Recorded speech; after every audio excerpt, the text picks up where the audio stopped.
فرمایا میں جو رحمت للعالمین ہوں، میری رحمت سے تجھے کیا حصہ ملا ہے؟ جبریل تو عرش کے نیچے ہوتے ہیں۔ کہ یا رسول اللہ مجھے بھی ڈر لگتا تھا کہ کہیں میں دوزخ میں نہ چلا جاؤں۔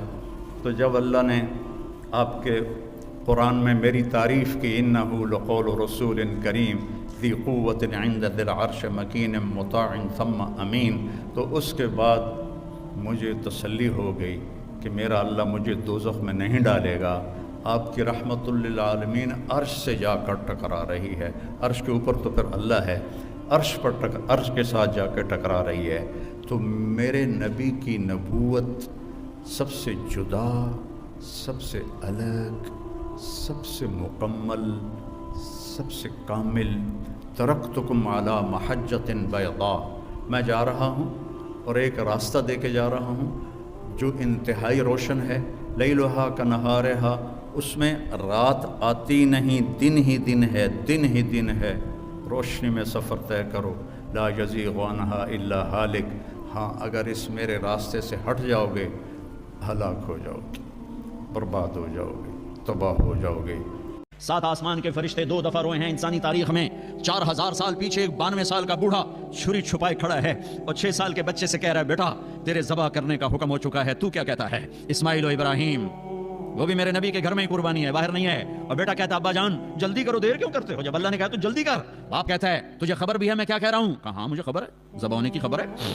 سستا سودا ہے، آپ کے بدلے میں اللہ ملے گا، آپ سے بہتر ہے۔ دنیا کے بدلے میں جنت ملے گی، جنت دنیا سے بہتر ہے۔ لیکن معصوم بچہ ایک دم پیچھے لوٹتا ہے، ہاں ہاں میری ماں کو بڑا دکھ ہوگا۔ اپنا کرتا اتارتا ہے اور اپنے ابا کو دیتا ہے، ابا یہ کرتا میری نشانی ہے واحد، یہ میری ماں کو دے دینا، جب کبھی میں یاد آؤں گا مجھے میرا کرتا دیکھ لیا کرے گی، اور مجھے ذبح کر کے ادھر ہی دفن کر دینا، ادھر نہ لے جانا۔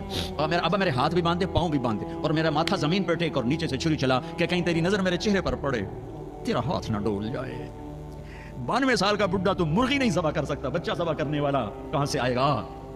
92 برس کا بوڑھا چھری چلا کے بتا رہا ہے کہ اللہ کو راضی کرنے کے لیے یہاں تک بھی جایا جا سکتا ہے۔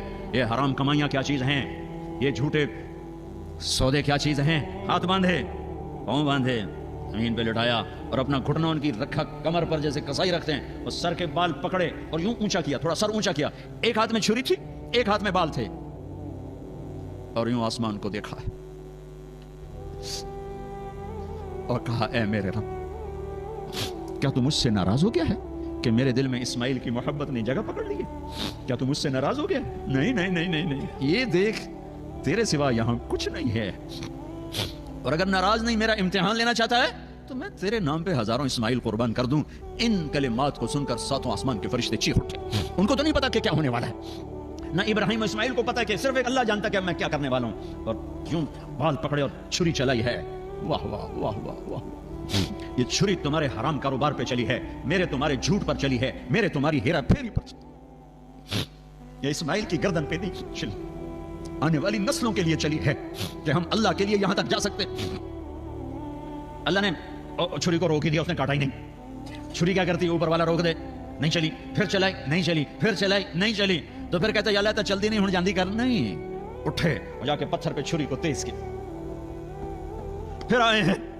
میرے اللہ نے کہا جبریل میرا خلیل جلال میں ہے، جلدی پو۔ ایک دم نکالا ہے اسماعیل کو اور ڈالا ہے چھترے کو۔ اللہ اکبر اللہ اکبر، چھری چل گئی، آنکھوں پہ پٹی تھی نہیں پتا چلا، کھولی ہے تو جبریل و اسماعیل مسکرا رہے تھے اور چھترا ذبح تھا۔ اور یہ پیغام ہے کہ اللہ کو راضی کرنے کے لیے یہاں تک جانا پڑے تو